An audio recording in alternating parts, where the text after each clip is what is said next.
નમસ્કાર ખેડૂત મિત્રો, હું વીડી નકુમ ઇન્ડિયા એગ્રો સેન્ટર જામ ખંભાળિયા ડિસ્ટ્રિક્ટ દેવભૂમિ દ્વારકા અને આ આટલા ખેડૂતોની વચ્ચે લાઈવ વિડીયો બનાવેલો છે.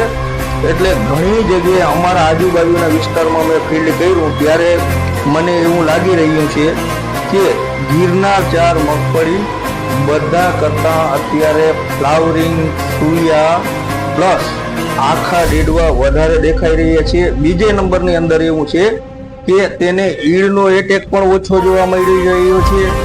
એનો ઉપરનો જે ગ્રીનરી છે તે ખૂબ સારી છે, ફૂગ પણ ઓછી અસર કરે છે અને પાંદડાની અંદર ખૂબ સારો દેખાવ છે એનો. જેથી કેમ કે જો ફૂગનો એટેક ઓછો આવતો હોય ને રોગ પ્રતિકારક સારી શક્તિ હોય એનામાં તો જ ઉત્પાદન વધારે મળે. એટલે રોગ પ્રતિકારક પણ શક્તિ સારી છે. માત્ર 2 મહિનાની છે અને અત્યારે આટલી દેખાઈ રહી છે. માત્ર 2 જ છોડ છે, તમે જોઈ શકો છો, આ 1 અને આ 2. હજી સમય બહુ ટૂંકો છે. માત્ર 2 મહિનાની મગફળી છે. 20-21 તારીખનો વાવેતર હતું. આજે વિડીયો બનાવી ત્યારે 24 તારીખ છે. એટલે સ્વાભાવિક 2 મહિના ગણાય, 2 મહિના 1 દિવસ આમ તેમ. તો ગિરનાર મગફળી અત્યારે ખૂબ સારી છે. ઉત્પાદન લગભગ 40 મણથી ઉપર જાય તેવું લાગી રહ્યું છે. બિયારણ વિશેની એક વાત કરું કે આ મગફળી અત્યારે મારી વાડીમાં વાવેલી છે.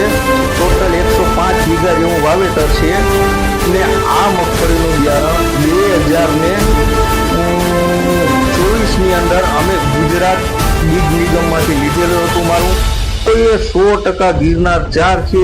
એક પણ છોડ એની અંદર બીજી મગફળીનો નથી.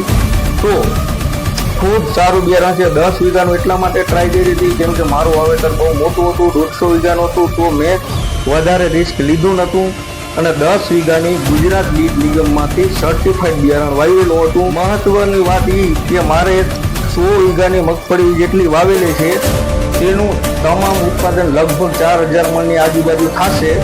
તો તે તમામ મગફળી મારે બિયારણમાં વેચવાની થશે અને ગયા વખતે જે મારે થઈ હતી 500 મણની આજુબાજુ, 450 મણની આજુબાજુમાં, તે પણ બિયારણમાં વેચી હતી અને તે પણ બજાર ભાવે વેચવાની થશે, જે બજાર હાલતી હશે તે.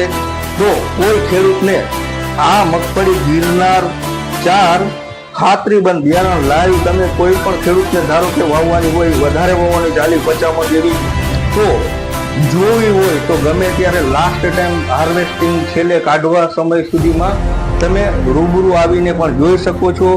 બિયારણ ખૂબ સારું છે, કોઈ જાતની ભેળસેળ નથી. લાઈવ પ્લોટ ઉપર પણ તમે જોઈ શકશો, કાયદેસર પ્લોટિંગ જ કરેલ છે. તો આ ખેડૂતને કોઈ પણ બિયારણ કોઈને જરૂરિયાત હોય તો ગમે ત્યારે આવતી સિઝન સુધી અમને ફોન કરીને અથવા રૂબરૂ મળી શકે છે. એમાં મારા નંબર પણ આપેલા છે, તો ગમે ત્યારે કોન્ટેક્ટ કરી શકે. બને ત્યાં સુધી તરત જ હાર્વેસ્ટિંગ કર્યા પછી જ હું બિયારણમાં વેચવાનો છું, તો તરત જ અમારો રૂબરૂ કોન્ટેક્ટ કરવો. ઇન્ડિયા દેવા નથી. બ્રાન્ડના રિઝલ્ટ સારા હોય તો બ્રાન્ડ પણ વેચીએ, પણ રિઝલ્ટ મળે તે જ વસ્તુ વેચીએ.